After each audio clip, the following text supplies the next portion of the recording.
राहुल एक छोटे से गांव में पैदा हुआ था। वह गांव जहां सपने देखने से पहले ही हालात इंसान को हरा देते हैं।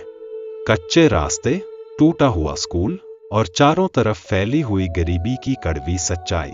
राहुल का परिवार भी इन्हीं हालातों का शिकार था। उसके पिता एक मामूली मजदूर थे और मां घरों में काम करके किसी तरह घर का खर्च चलाती थी। राहुल बचपन से ही पढ़ाई में अच्छा था। उसे किताबों से प्यार था, मगर किताबें खरीदने के लिए पैसे नहीं थे। स्कूल की पुरानी फटी हुई किताबें जिन पर किसी और का नाम लिखा होता, वही उसका खजाना थी। लोग अक्सर कहते, इतनी पढ़ाई का क्या फायदा, आखिर में मजदूरी ही तो करनी है। राहुल चुप रहता, मगर उसके दिल में एक आग जलती रहती थी। समय गुजरता गया। 10वीं कक्षा पास करने के बाद हालात और भी मुश्किल हो गए। पिता की तबीयत खराब रहने लगी, काम छूट गया, घर में कमाने वाला कोई नहीं रहा। राहुल को पढ़ाई छोड़कर काम करना पड़ा। वह शहर चला गया और एक छोटी सी चाय की दुकान पर काम करने लगा।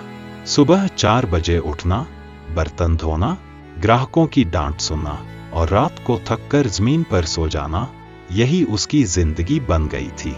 कई बार वह खुद से सवाल करता, क्या यही मेरी जिंदगी है? क्या मैं यहीं खत्म हो जाऊंगा? एक दिन चाय की दुकान पर एक बुजुर्ग आदमी आया। वह रोज आता, चाय पीता और अखबार पढ़ता। राहुल अक्सर उसे ध्यान से देखता। उस आदमी की आंखों में अजीब सा सुकून भरी गहराई थी। अक्सर उसे गौर से देखता। एक दिन उस बुजुर्ग ने राहुल से पूछा, बेटा, तुम इतने उदास क्यों रहते हो? राहुल पहली बार किसी अजनबी के सामने टूट गया। उसने अपनी पूरी कहानी सुना दी, गरीबी, मजबूरी और अधूरे सपने।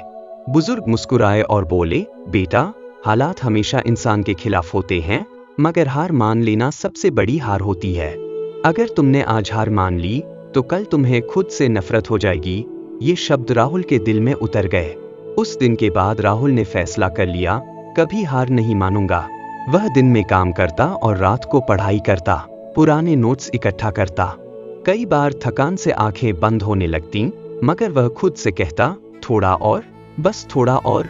मगर रास्ता आसान नहीं था।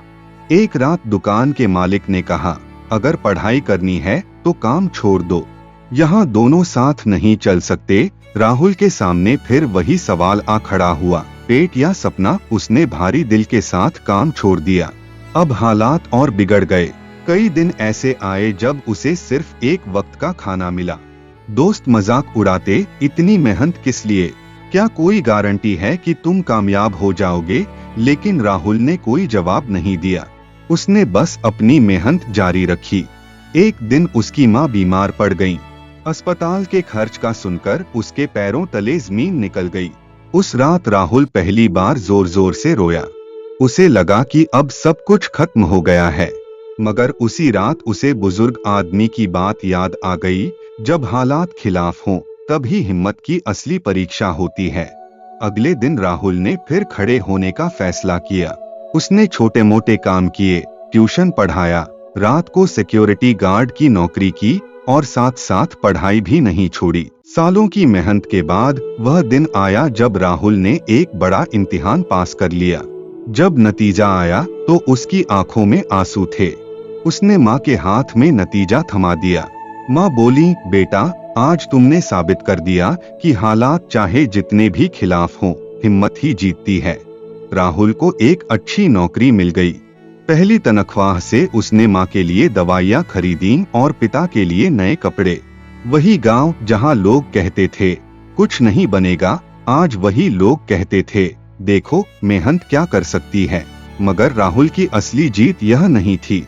असली जीत यह थी कि उसने हालात के सामने घुटने नहीं टेके। आज राहुल बहुत से युवाओं को हिम्मत देता है। वह कहता है, अगर आज तुम्हारी जिंदगी मुश्किल में है तो समझ लो तुम सही रास्ते पर हो, क्योंकि मुश्किलें सिर्फ उन्हें मिलती हैं जो आगे बढ़ने की हिम्मत रखते हैं। कहानी यहीं खत्म नहीं होती। यह कहानी हर उस इंसान की है जो आज खुद को हारा हुआ महसूस कर रहा है।